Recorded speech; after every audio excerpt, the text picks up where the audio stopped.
This week on The Startup Life. I mean, our goal was to educate business owners so they understand more about the process of getting loans so they can have better success at getting approved and understand the process of building business credit so they can succeed there as well. All right, Startup Nation, so let's take flight with Ty Crandall, founder and CEO of Credit Suite. The Startup Life begins now. 7, 6, 5, 4, 3, 2, 1. You'll never have the sacred stone.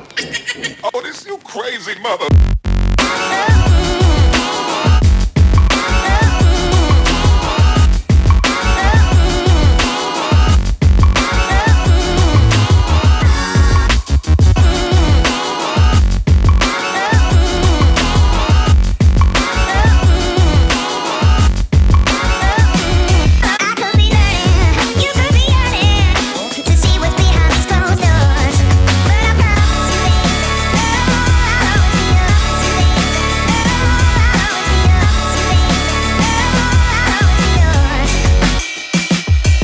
Hey, Startup Nation, do you enjoy the startup life? Now you can let the world know with gear from the show. Choose from the Label Yourself, Make Your Own Luck, and Making Money t-shirts to tell your story of your path of entrepreneurship. Click the link in the show notes to purchase. All right, Startup Nation, so I hope you're ready to receive some value today. We got a big guest in the building today. We got Ty Crandall of CreditSuite.com. How's it going, Ty? Good, man. How are you doing today? I cannot complain. You ready to pour some knowledge in the startup? I am. I'm excited. I'm excited to be here. Awesome. Oh, as always, this is Dominic Lawson. Startup Life is always brought to you by the Binge Podcast Network. So let's hop right into it, man. What's your story on your path to entrepreneurship? And tell us a little bit about Credit Suite. Oh man, that's a long conversation there. You know, I actually when I got out of high school, I joined the military. I was in the Air Force for 4 years. Then when I got out, I jumped right into finance and sales, and I found that I really had a liking to that. So I was in auto financing for a long time, and then a couple buddies of mine were in the mortgage business, and the mortgage industry was hot. And I thought, why not? So I jumped into the mortgage industry and started crushing it. I was doing well right out the bat. I remember, I would do about the equivalent volume of our entire office combined in sales. So that was kind of my indicator that I should probably go out on my own. So that's what I did. I went out on my own, opened my own mortgage company, and that was the first business that I ever got into. It was my first trip as an entrepreneur. Okay. And tell us a little bit about Credit Suite now. Well, what we do at Credit Suite is we help businesses become more fundable. We also help build business credit, and we help with accessing all different kinds of lines in business loans. So we really are all focused on helping businesses get the money they need to grow. Now, you mentioned that your time in the Air Force. I would be remiss if I didn't say thank you for your service. We really do appreciate that. But also a quick follow-up to that as well. A lot of times we have military personnel who come out and they start businesses as well, and they could do quite successful at that. And we have a lot of military veterans who listen to the Startup Life. Tell us why, what you got from your military experience that has helped you succeed in the success you have today. Oh man, it's hard to even put that into words. I mean, military was an amazing experience. I recommend it for everybody. I think it's hard to go right from high school and then go choose what you want to do for the rest of your life and go do it. And that's why, the average person changes their major, like 2-3 times the first year. And most people get out and do something completely different than what they even have a degree for. So that just didn't make a lot of sense to me. So, the military seemed like it made sense because I could still get my education. It was paid for. And at the same time, I got to do some things and experiment with some different things to figure out what I really wanted to do. So it was a really enlightening experience. It's kind of a nice segue, because you don't have your parents there, but you kind of do have your parents there. Like, they cover your medical and they cover all the stuff that, as an adult you have to think about, where coming out of high school, you really aren't thinking about that kind of stuff. But, right. For me, the military was just amazing. I mean, it helped me, teach core principles and core values that I live by today. And it also helped me realize that I do not do well working for other people.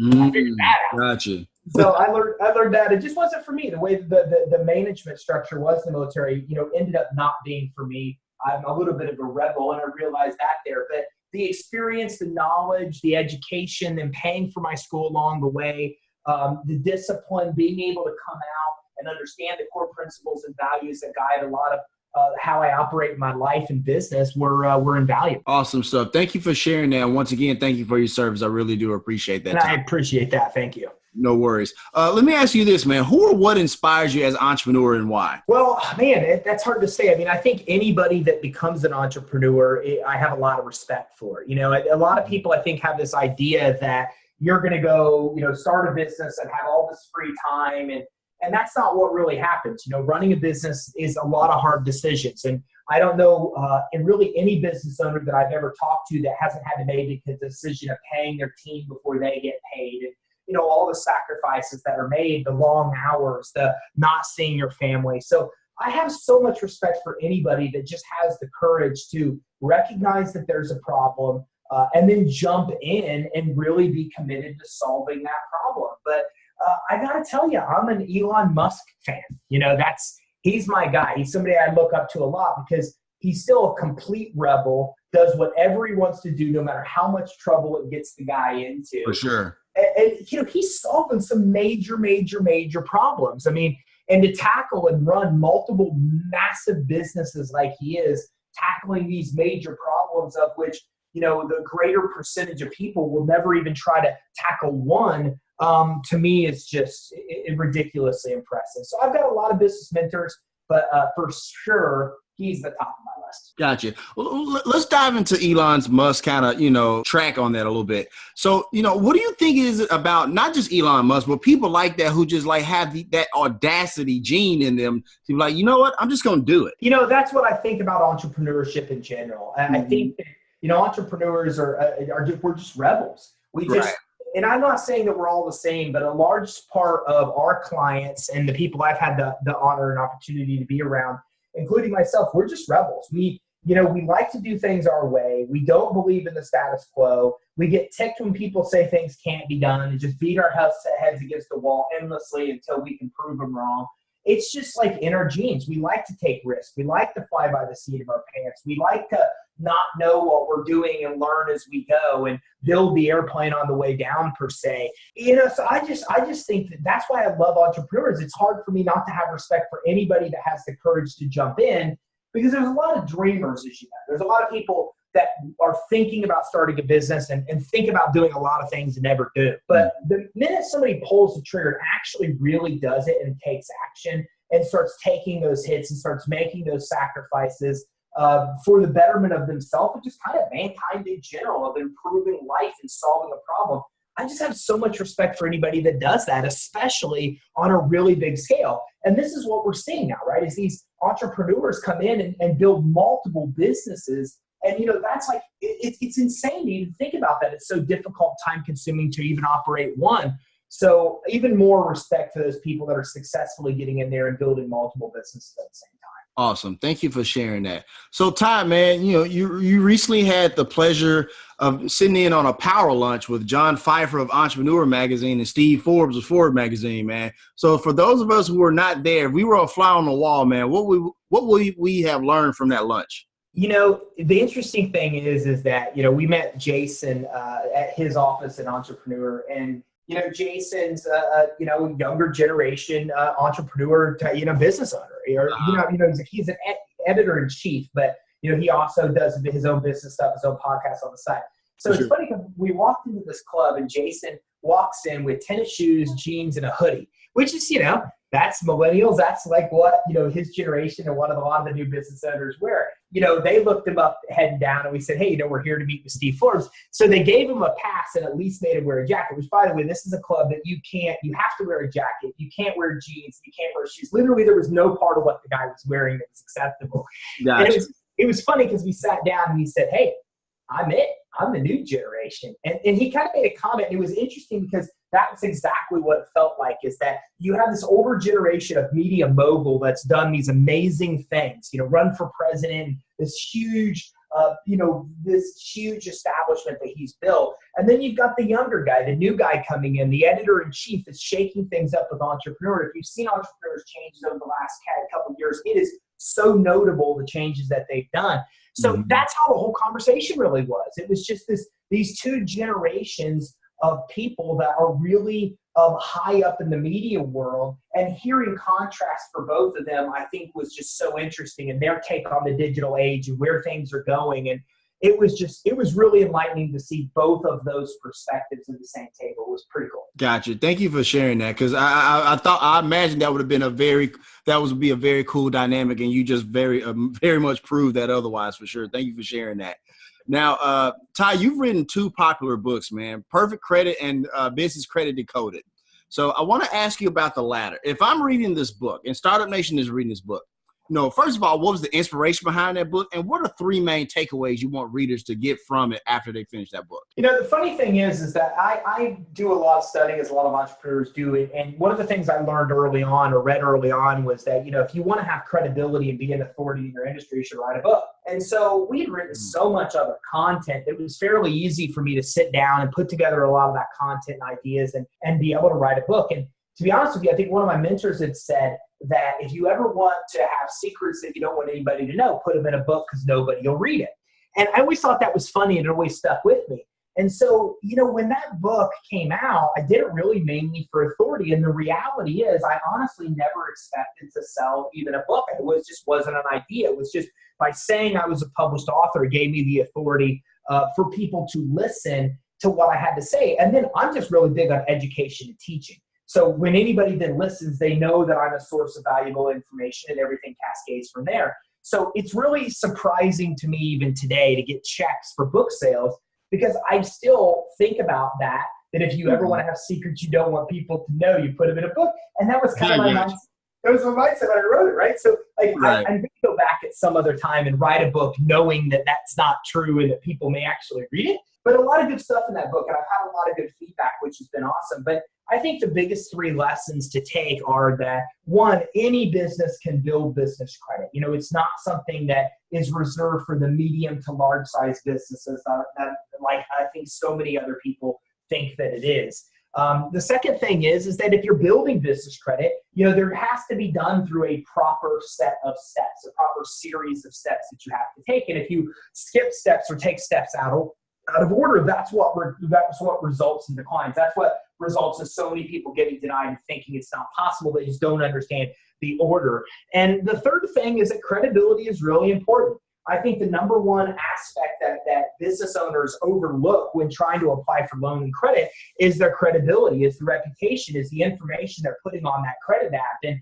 And that's probably equally, if not more important, for getting an approval, the way the address and the phone number and the name and all those things being done the way that the lender and credit issuer is looking for them, and also to match the records that they're already getting on your business. That's important. So making sure that reputation is intact is extremely important when it comes to getting business credit financing. So there's a lot of lessons there, but I think those are probably 3 of the biggest takeaways. Thank you for sharing that. I appreciate that. Now, explain to Startup Nation the difference between personal credit and business credit. Well, they're really very much the same. They're just different uses. So, personal credit is credit for an individual that's linked to their personal Social Security number, and business credit is credit for a business that's linked to the business's EIN number. But outside of that, the credit's very much the same. I mean, you can have a Staples personal credit card. You can have a Staples business credit card. The difference is that business credit cards are just much faster to get, easier to get. It's easier and faster to build a business credit profile than consumer. And the limits are substantially higher because the appetite for spending money is significantly greater with businesses than it is with individuals. There's a lot of differences between the two, but really fundamentally at their core, both of them are credit profiles, one for a business, one for an individual, that lenders and credit issuers use to make all different types of lending decisions. Now, here on Startup Nation, we have a lot of people in our audience who are in the real estate game, right? So how can an investor obtain money to purchase, like for fix and flips? Well, business credit, when it comes to real estate, that's two of our top 5 industries are real estate investors and real estate agents. Gotcha. And the reason for that is because real estate's a really hard industry to get financing for. Everybody wants to jump in that industry, and so few actually have any idea what they're really doing. So, a lot of lenders are very skeptical about lending there. But what a lot of our clients are doing is they're building their business credit to get cash credit that they're using to then liquidate those cards and purchase properties. They're using a program we call UBF, or unsecured business financing, before they even start building business credit. to get credit lines that report on their business credit reports to help them build business credit. Then they're using those credit lines to then go out and purchase property. And then a lot of the fixing of the fix and flip is done with business credit as well. The Lowe's, the Home Depot, the Labor Ready, everything to do with the building supplies and the people that you need to do the work. All of those things can be used for individual business credit cards. So typically that's what we see. We see the credit lines, the cash credit being used for purchase of property. And then we see that a lot of the other cards like the Home Depot, the Lowe's, the store-specific cards are either used to maintain those properties or to flip or to fix them to do the fixing. Gotcha. Well, let me ask you this, Ty. There's some people out there who've had like some issues with credit in the past, right? Bankruptcy, liens, or credit's just messed up a little bit. First of all, is there hope for them, and how can they get back on track? Well, first of all, anybody that has consumer credit issues should address those. We don't deal with consumer credit, but there's a lot of very reputable credit repair companies out there that can help. And the reason that you want to look into one of these type of companies is that everything on your credit report must be 100% accurate, verifiable, and timely per the Fair Credit Reporting Act. That's the law, or it shouldn't be on your credit report. So a lot of people make mistakes. But then the problem is that credit issuers manipulate data to make the damage to the credit worse than what it really is. And when you go through a process of figuring out what those discrepancies are and disputing them, the law says that those inaccuracies have to be corrected or the audit has to be removed. So, I've got a lot of experience with consumer credit, and what I found is that well over 80% of derogatory items on a credit report, if challenged properly, could be removed because they shouldn't be there to begin with.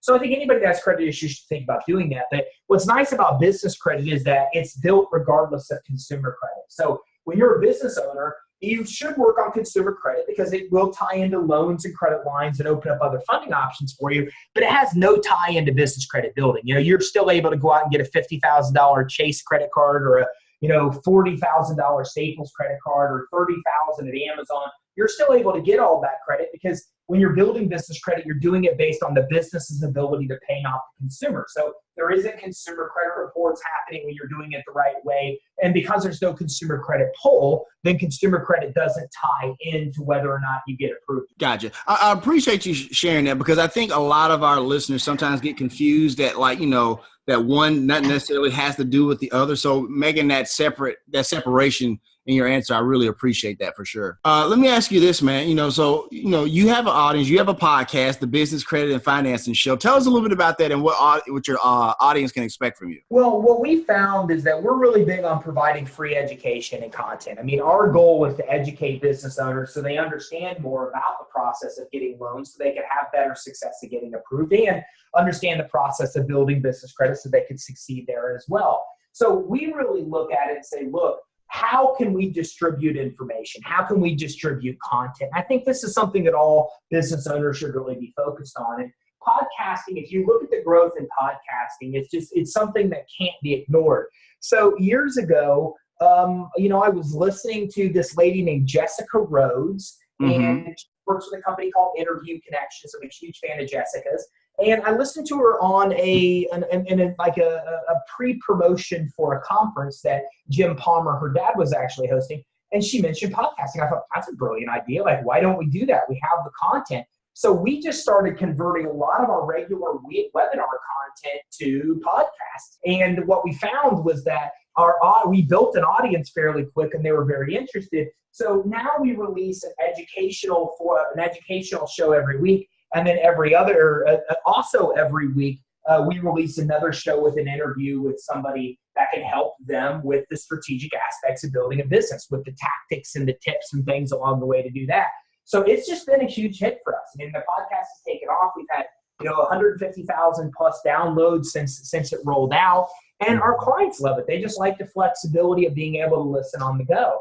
And it's interesting because when I look at that lunch I just had with Jason, with Entrepreneur, and with Steve Forbes, this was a large part of our topic as we were discussing podcasting, and Jason has multiple podcasts and we were all exchanging podcast information. So this is just a huge platform for the future, I think, to make it more convenient than ever. And I think it's going to be audio. And this was one of the things that came up in that conversation. I said, where do you think this goes? And, Jason said, I think it's audio. I think audio really is in the future because, you have to be somewhere to watch video. You can listen to audio everywhere. And so we're starting to see more and more medias converted to an audio type format because audio is what entrepreneurs and people can engage with on the fly. So that's kind of my take on podcasting. I think it's something all entrepreneurs should look into. Nobody should be ignoring. And because I really do think that what Jason said is correct. I think that audio and the expansion of audio will be a large part of digital growth and growth that you'll see moving forward. Absolutely. And I actually agree with you, Ty, because the thing is, not only that, when you think about all the new cars that are being rolled out, they had that in-dash audio touchscreen system. And so a lot of people are able to listen to podcasts that way as well. So I'm glad you pointed that out for sure. Yeah, absolutely. And real quick, Startup Nation, I misspoke. I called Jason John. So I meant to say Jason Feifer, not John Feifer. So thank you for correcting me on Ty. I appreciate that for sure. We're a team here. Absolutely. Absolutely. Real quick before we go to break, man, what's your average day look like from sun up, sundown? Be as specific as possible. Man, it's pretty easy because I keep my day pretty structured. So I'm usually up pretty early in the morning, about 6. Sometimes I'll roll it out of bed earlier than that. I come down, I do yoga, and then I get in and I lift weights. After that, I do meditation. Then I sit down, I do my vitamins, breakfast. And I always eat exactly the same thing for all my meals. So again, less things I have to think about. So then I eat my breakfast. I'm out then. I usually take my dogs for a walk, come back, make the rest of the family breakfast. And then usually they're eating breakfast and getting ready the kids for school and such while I'm up getting ready for my shower. And then we're all headed out the door about the same time. They're off. My wife's taking them to school. I'm off to work. When I get to work, it really depends on the day. You know, I'm one of those guys where I'm not a procrastinator. So I'm not a fan of meetings, but being in the position I am, a large part of what I do is meetings. So I pack the early part of my week with just nothing but meetings to get them all done. So by Wednesday, all my meetings are done. And then I'm getting into podcasting. I'm getting into all my other activities. And so my work days are, you know how it is. It just depends on what's thrown at me. I'm either executing my to-do list or putting out fires, etc. And then I'm done usually. And by then my kids are at soccer. I'm coming home. And then I come home, I eat dinner, I take my dogs for a walk again. And then I usually try to build in at least 30 minutes to 90 minutes worth of just thought time. So I have a to-do list of things to do during my day. And then I have a to-do list of things to think about at night. And I just use that quiet time to just think through concepts, strategize, etc. And then by then my kids roll in. I spend very little time with them before I'm helping them get ready and they're off to bed. And then spend a little bit of time with my wife before she's off to bed. And then I maybe get 30 minutes or so of TV time, which I use to do 3 things. I study Spanish every night. I'm now studying some magic because my 7 and 9-year-old have now realized that mine is horrible. And so I'm learning some new magic so I can keep impressing my kids. And then I'm a pilot, so I study flying or the destination I'm going to that week, etc. I do that every single night. And then I meditate, and then I'm off to bed. Gotcha. Real quick, what made you take up learning Spanish? I've always wanted to learn Spanish, and I'm failing miserably at doing so. And so it's I'm like at lesson 9. I'm going back to lesson 1. So to go through it again, I've always wanted to learn multiple languages. I just think it's the coolest thing. And, there's so many places where knowing Spanish and learning Spanish could be of help. So I finally, about a year ago, built in a process at night where even if I only spend, 5 minutes, so I had 5 to 10 minutes is what I set aside to study Spanish. And I usually make it through 1 to 2 lessons in that 5 to 10 minutes. And it seems to be working pretty well towards that goal of finally being able to speak Spanish. Awesome. So we're going to go ahead and take a quick break. How you like being on the Startup Life so far, Ty? I love it, man. I'm having a lot of fun. All right, Startup Nation. I hope you're getting great value from Ty's content, but we got to pay a few bills. Once again, my name is Dominic Lawson, and you're listening to The Startup Life.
Hey business owner, the Startup Life reach is growing. Wouldn't you like your business to grow with it? Reach out to us to advertise on the Startup Life. You can reach us at 901-857-4818, or you can email me at dominic@askalsolutions.com.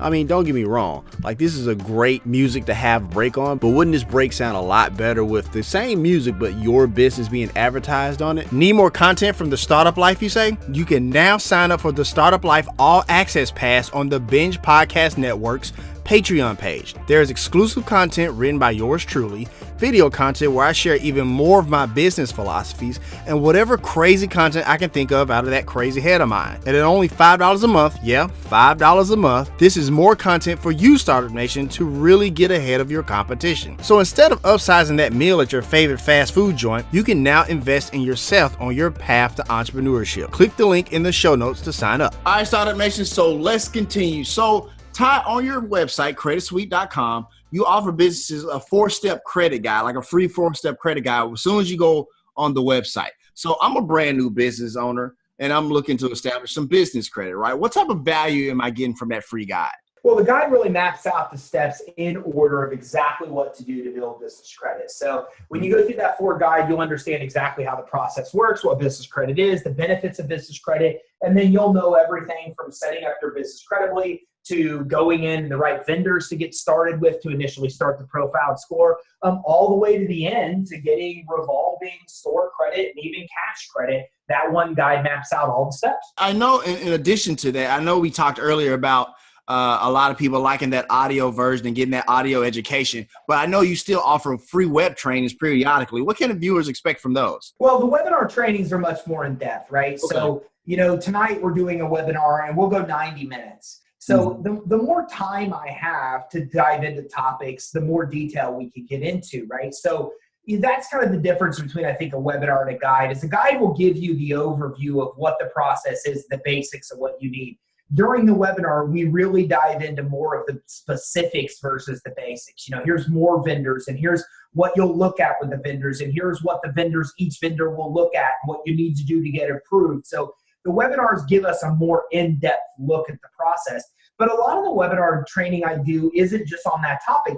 For example, about an hour and a half or about 30 minutes ago, I just wrapped up a webinar where we talked about the Small Business Finance Exchange, where this is where lenders get all of their data from to make underwriting decisions. So a lot of my training is just decoding. It's unveiling things like how the business credit scores work and how the behind the scenes stuff that the lenders don't want you to know actually works, so you have the better chance of getting approved. So we talk about a lot of different topics on those webinars, but our business credit webinar is just a much more in-depth look at the specifics of the process versus the guide, which is a great overview. Gotcha. Let me ask you this, Ty, really quickly, because I'm hearing a common theme throughout our conversation when you talk about educating the client and having the webinars and the podcasts and stuff like that. It seems as if like empowering your clients is very important to you. Where does that come from? It's an interesting thing. The first company I ever owned that I told you about was a mortgage company. I owned that at the height of the mortgage industry, and that whole thing collapsed, right? Mm-hmm. So I went through building a business to great success and watching the whole thing crumble and laying off employees and realizing you can't pay the rent, going through both sides of that equation. And that really humbled me a lot. And it helped me realize and empathize with entrepreneurs in a way that I never had before. So at that point, when I got into business credit, it really was for the purpose of when I discovered what it was, I found the way that if I wouldn't have personally guaranteed my debts in the business, I wouldn't have pushed my family near the brink of financial disaster like I did. I mean, we were almost filing personal bankruptcy, lost cars, homes. And the pain that caused my wife, and I'm blessed that I didn't have kids at the time, it's still something that haunts me and drives me and will continue to until the day I die. And I don't want other people's to really, and so when I figured out what business credit was, it just became very frustrating to me that there wasn't information about it. There was nothing on YouTube. You had to go 4, 5, 6 pages deep in Google to find any mention of it. Right. There just was not information readily available. So what happened to me is that caused a lot of frustration. And I was kind of brought up to believe that, look, you can't really complain about problems if you're not willing to propose a solution. So I thought, well, look, I know now what this is. Let me learn how this whole thing works. And it became a process of me learning and then teaching as I go. So what would happen is I would sit there and say, okay, look, I want to know how this Experian business credit score works. So I would sit there for hours on Google and everywhere else I could find information. I would go to Experian, I would download all the product guides and go through all the product guides. And I would find this information, and little by little, I would start the creation of a PowerPoint to make it into a webinar. Now, for me, it was a dual benefit because I actually was learning the information, and at exactly the same time, I was putting it into a format where a few days later, I would be teaching everybody else what I just learned. And to this day, we follow that exact same model. We go in and we learn all the things that really are applicable to business owners, that business owners should know about this whole system of building business credit, getting financing, becoming fundable. And then, in real time, nearly a week later or less, we are then teaching that same information. So that's just really continued, and that's been so popular. And we didn't, I guess, expect it at the time when I started for it to drive business, to build the authority, and for people to come in and want to work with us just because they recognize that we have the experience, knowledge, and authority in that space.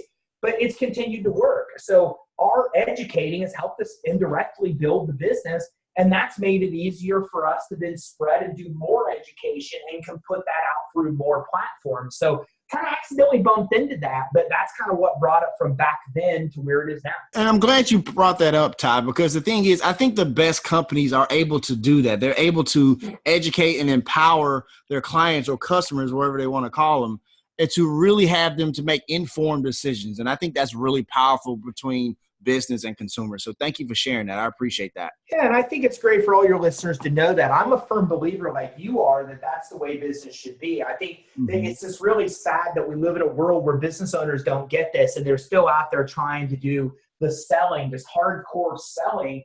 Absolutely. It's really not about that. As you know, we're just in a world where if you stop selling and literally put the customer first and just believe in education and believe in teaching and believe in really helping, then what happens is before you know it, you've built this loyal tribe of followers that will either take your free information, will use it, will get results, and will become your biggest testimonials. Like, we don't have complaints. We just don't have those things online because our tribe fights our battles for us. Because I hear that.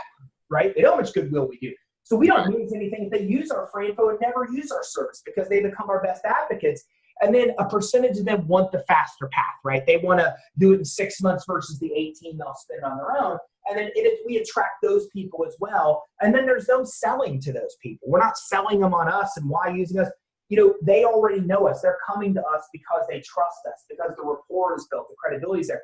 So that's what business owners, I think, in general should be doing. And I just think it's sad that so many business owners still don't get that. And they're still out there trying to sell versus educate. Because when you do one or the other, you're either selling and trying to get people to do business with you, or you're educating and they're coming to you in groves wanting to do business with you without the selling. To me, the latter just seems like the better path. Absolutely. I share that with you as well, Ty. So thank you for sharing that. I appreciate that. Let me ask you this, man. Let's say, I'm a new business owner and I go to creditsuite.com. And a Startup Nation, just to let you know, creditsuite.com, that address, along with some of the resources we mentioned in this episode, are there in the show notes for easy access. Let's say I go to creditsuite.com and I look at the pricing and I like I want to help. I want this help, but that seems a little bit much to me. And so that brings up the notion of a lot of new business owners out there, they kind of fret over how to price their service or product or whatever the case may be. Share with us your process on how you do pricing. You don't have to give up all the special sauce, but share with us how you do pricing and how do you comfort those fears when somebody says, I don't know, that may be a little bit out of my price range. Believe it or not, one of the best books I've ever read was on pricing, and it's called The Confessions of the Pricing Man. Okay. I mean, old school, I forget the author's name, but, old school picture of him on the front cover. And I got a hold of this thing during vacation because my vacations with my family are trying to get in 5 to 10 books wherever I can. For sure. And I blew my mind. The fact that there's a real whole system you should follow in regards to pricing. And I wish I could say that I read this, developed all of our pricing based on it, but I fixed all of our pricing after reading it. So that helped me a lot. And then, I think that Perry Marshall hit the nail on the head, which is the fact that you have to first make a determination of where you are. you're either delivering a premier product where people are going to get significantly better results than they would get with a normal product, or you're the IKEA of the world, right? You find a way to do things cheaper, which both are great models, right? Like IKEA doesn't seem pretty good, right? So, but you can't do both. And a lot of businesses fail trying to do both. And in our world, we don't try to serve both. I will easily say we are expensive, but we're expensive for a reason, because what we've realized is that the process to work, you need somebody involved, meaning that we've tested do-it-yourself systems where we remove our cost and we bring our prices way down. But here's what happens. The chargeback rate on those is higher than our higher priced products, because people don't appreciate what they get, first of all, at that pricing tier. Right. And secondly, without having somebody to actually physically help you through the process, people don't succeed. So we weren't the first company in the business credit space, but this is what happened was everybody that got here before us kept trying to go cheaper and cheaper and cheaper, and then trying to deliver a service without being able to collect very much money. And what we realized was that the advising, the actual hand-on-hand support with an advisor to overcome the problems that you're going to face and to not get stuck, to get the results significantly faster, is really the only way that people really succeeded at scale. And so that's what we did. We did it because we don't believe in putting out a product that it might be cheaper, but we don't have the peace of mind to know that people could use it and really get the best and fastest results. And so we just decided to go all in on the other way. We've dumped 7 figures into our software, but it's the best software that's out there for building business credit. We built an elaborate advising team that calls our clients 5 times the first 5 days, and regularly after that, we'll spend an hour on the phone with them. But we can afford to do that because they're paying to have that kind of servicing.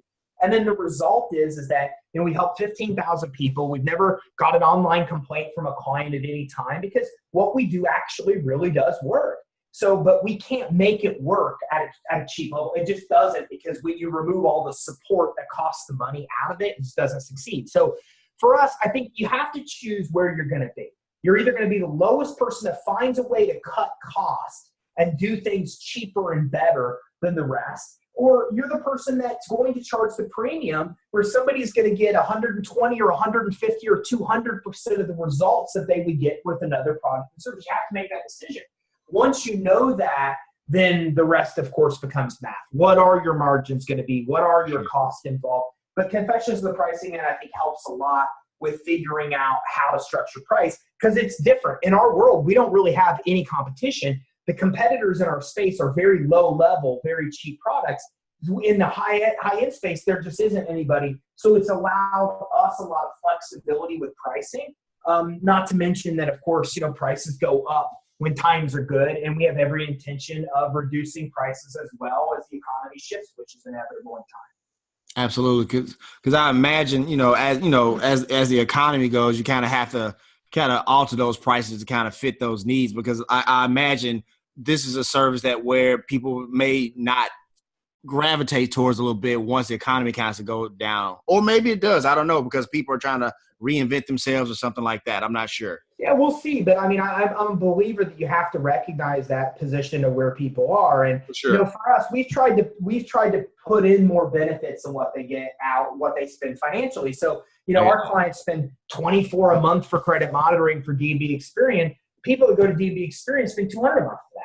So we save $2,200 every year just on credit monitoring. So, literally the first year's savings almost pays for the entire enrollment. And then, our clients get access to free valuations to figure out how much their business is worth. So the bottom line is we've put in more things that would cost them more money and time on their own to work with us. So it makes a lot of sense to our clients. And for the same reason, and then for the same thing, we're able to offer a premier service and be able to earn and make the money that we need to make to be able to pay the staffing and for the software that makes all that happen. And the data research. Because that's what it is that these credit issuers, we're showing underwriting guidelines for every credit issuer. We're showing the order of which ones to apply for. In order to do that, it's ongoing for us. We have to reach and that's the whole thing, is what we've realized is that as much as we love automation, a lot of manual power goes behind making what we have work.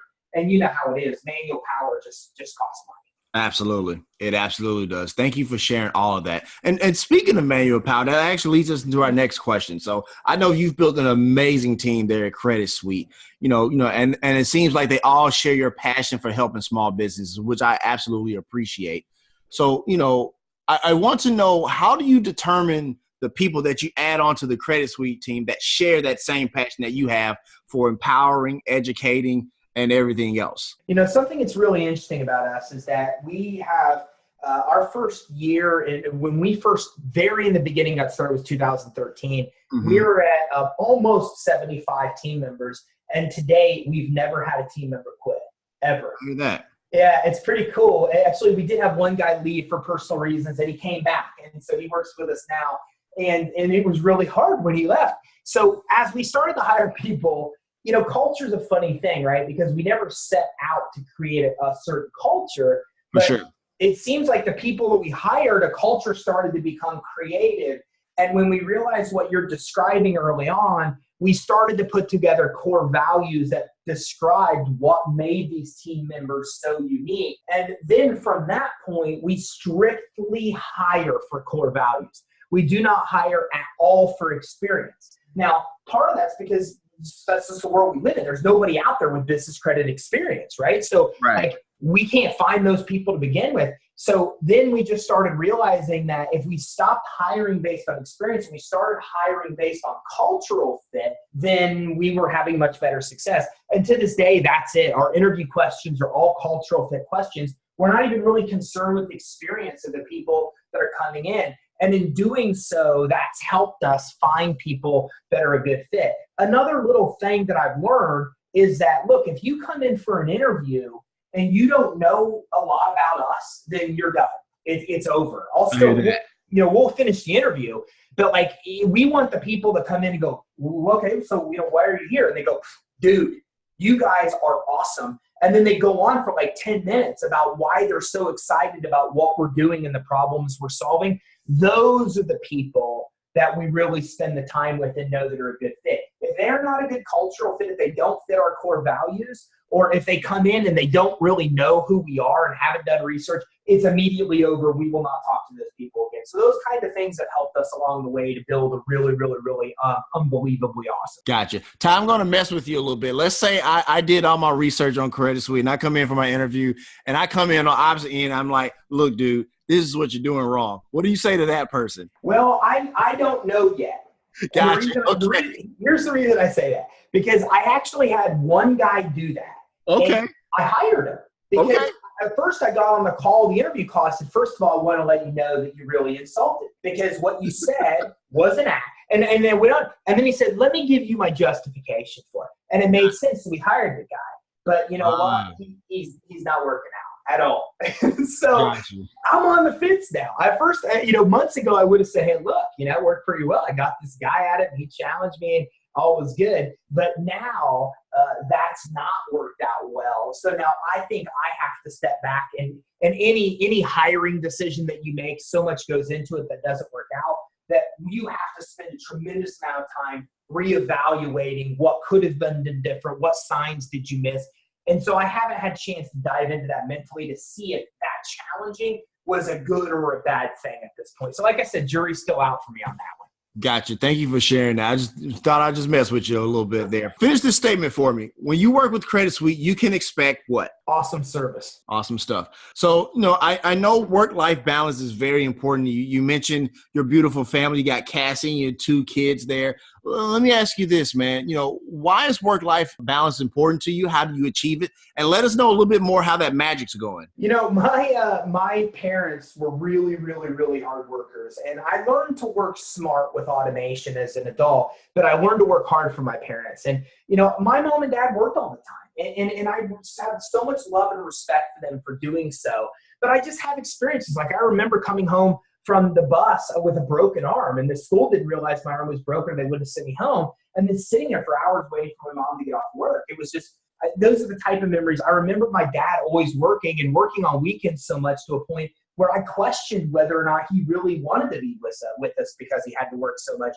I saw my parents go through school and all these things. So it just became really important to me to be able to be in a world where I could control my schedule and be there for my kids, you know? And it's not to say my parents weren't there for me. And don't get me wrong. I mean, I've heard horrible stories of upbringings. I had a loving family, amazing parents, still have an amazing relationship with them, so blessed for what I have because of their commitment, right? So this is the way it is, right, between us. I mean, we want what we didn't get. And so I want to be around for my kids. So that's always been a driving factor. And I think I learned an important lesson from, I don't remember, Brian Tracy or, one of the, how many books I've read that said, look, you have to set your goals of what you want, but you also have to set your boundaries of what you're willing to sacrifice to get it, right? I definitely hear that. That's me. When I learned that, I said, what are my boundaries? What am I willing to do? What am I not willing to do? And that was very important, was to make sure that I have time for my kids. If I need to work longer, then I'm here with them. And then when they're to bed, I'm back to work, right? So, and I'm not at that stage in the business now. That work time is thinking time for me. But there were plenty of times where I'm back to work till 2 or 3 in the morning, and then I'm still up to make them breakfast. So I think you have to do that. You've got to come in. You've got to set your boundaries of what you're willing to do, and that's based on what's important to you. For me, that was built in from the very beginning. I wanted to be in a career I was going to be in for the rest of my life before I got married, before I had kids. Didn't work out because the whole mortgage industry collapsed. But I really think that that's what it is. You got to set your boundaries. And then, you've only got limited time to spend with your kids before school, after school. You have to try to make the most out of that time and then spend the rest of the time working when you don't have those opportunities. That's at least how I do it. And when I do have time with the kids, we have a laundry list of things that we want to do, we talk about. And the best place for that is Groupon. Like Groupon's fantastic because they have all kinds of just crazy activities that you never think about doing. And then, we make a list of all the ones we like.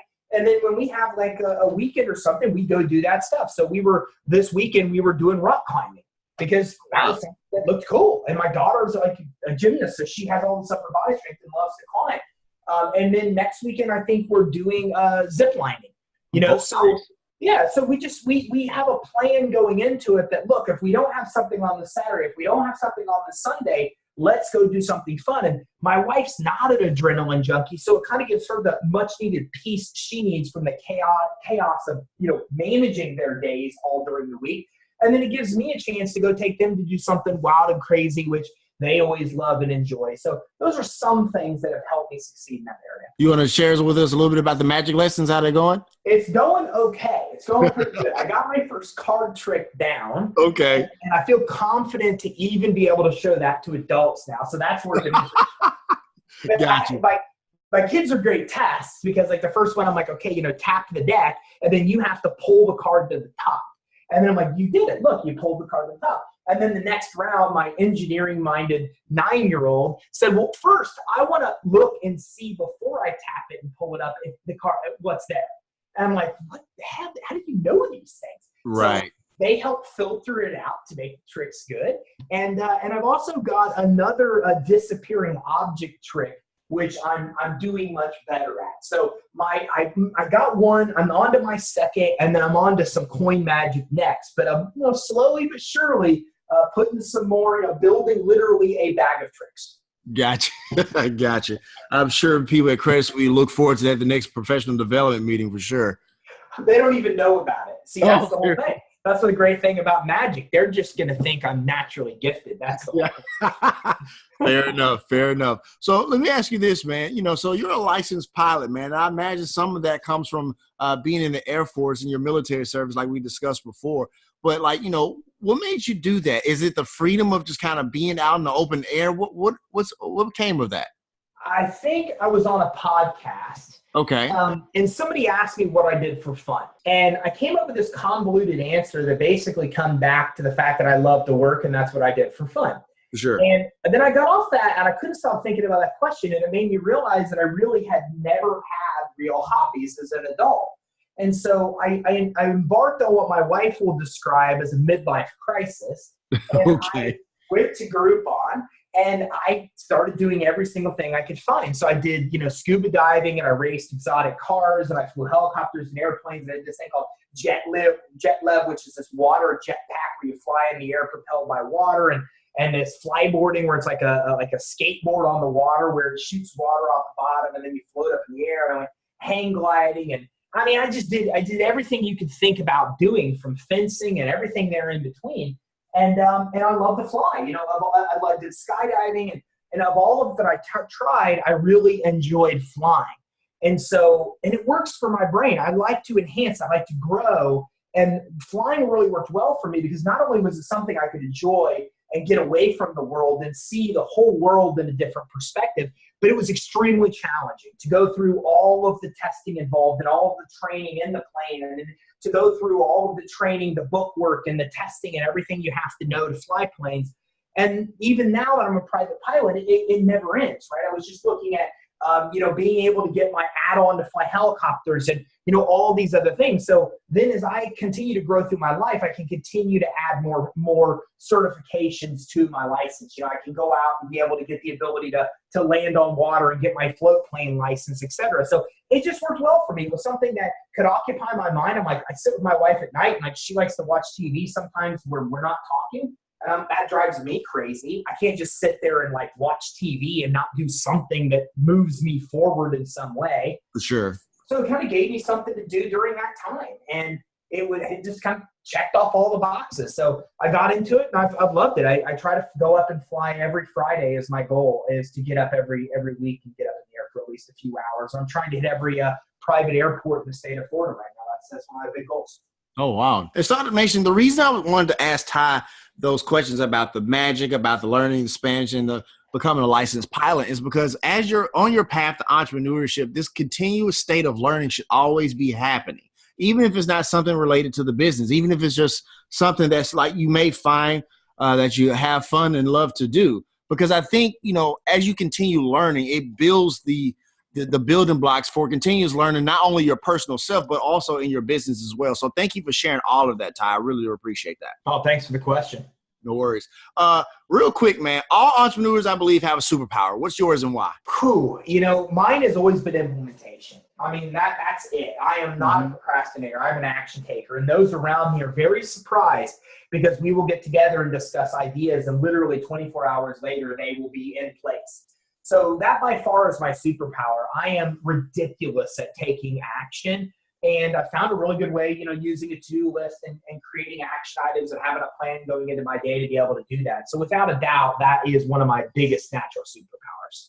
Awesome stuff. All right, man. So this is the part where we just kind of wrap up the show a little bit, man. Any last nuggets or words of wisdoms or gems you want to drop on Startup Nation? Honestly, one of the best interviews I've ever had. I think we've covered a huge, diverse amount of diverse questions. And I think we dove into a bunch of topics. So I don't think I have anything that you have not already covered. All righty, man. So that's going to wrap up this session of the Startup Life. Did you enjoy it? I loved it. I had a blast. Awesome. All right, Startup Nation. So here's my final take. Some of the best entrepreneurs are the ones that are very transparent, open books. Ty embodies this hand over fist. The way he shares how he, builds his business and reaches out to his client base, but also how he learns different things like magic or learning Spanish lets me know that he's one of those genuine entrepreneurs that anybody can learn from. But the biggest takeaway, I think, is the fact that his call for service, which may stem from his military background or maybe it's been ingrained in him all this time. But I think his passion for serving his client base is why I think he is successful. If you want to let us know what you think about the show, have an idea for a show topic, or like to advertise on our show, please send us a message on the Startup Life Podcast Facebook page. And while you are there, like and follow our page as well. It's a way for us to engage with you, Startup Nation, and really grow our community. The link is here in the show notes. Subscribe to the show as it can now be heard on Apple Podcasts, Google Play, Stitcher Radio, Spotify, or whatever your favorite platform to get your podcast on. If you are listening on Apple Podcasts and you find our content valuable, please give us a 5-star rating as it will help us climb the charts and help more people find our show. Also, don't forget to sign up for the Startup Life All Access Pass to get exclusive content. This is exclusively on the Binge Podcast Network's Patreon page. And hey, if you have an idea, be about that life. The Startup Life.